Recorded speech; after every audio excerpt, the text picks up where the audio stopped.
welcome back to the Doc Project 365. Do not have an episode. We were talking about making this 2.0. We started to put out a couple videos prior to the holidays. Got a little discombobulated also with the amount of work that goes in with building Burp and everything else along with that.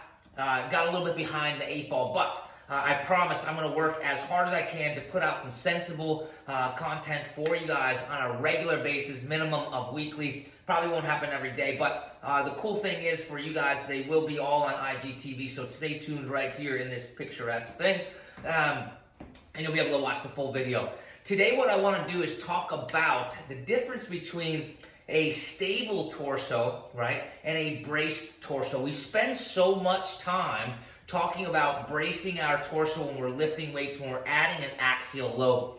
However, we can still be unstable while braced, okay? And if you don't believe it, try this. Go ahead and brace yourself down however you were traditionally taught. Think about, getting punched in the tummy, right? And I can be like this, and I can still move while holding this braced position.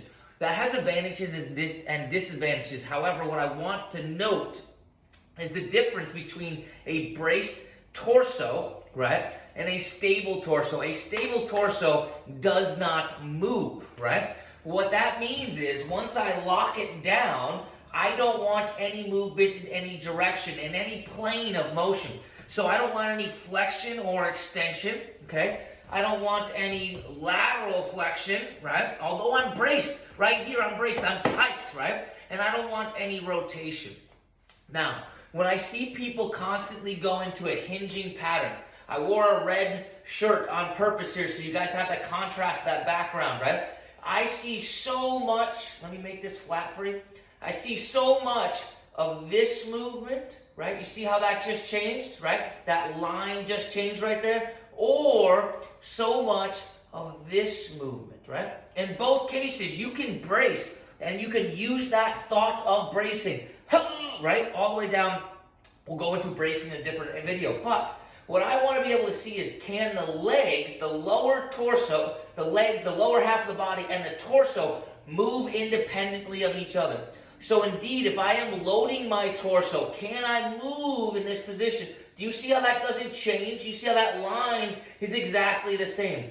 All right? That is the difference. And I can continue that on, and I want to have the ability to continue this on into a full squat. So I get very little change, right?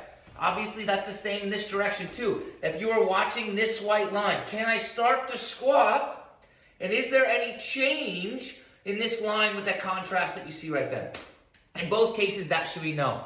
So when you're thinking, teaching, practicing a stable torso, as far as safety is concerned, as far as axial load downwards, we care more about being stable than I care about you bracing. Bracing, still can move all around as you're doing that. Stable, I can still talk.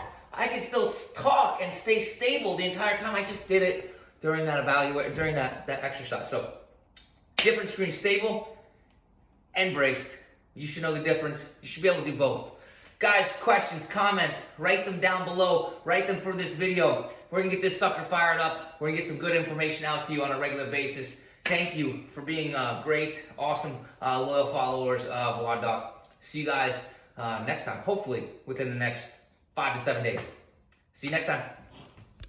Did I forget to say, until next time, we're optimizing function to optimize performance.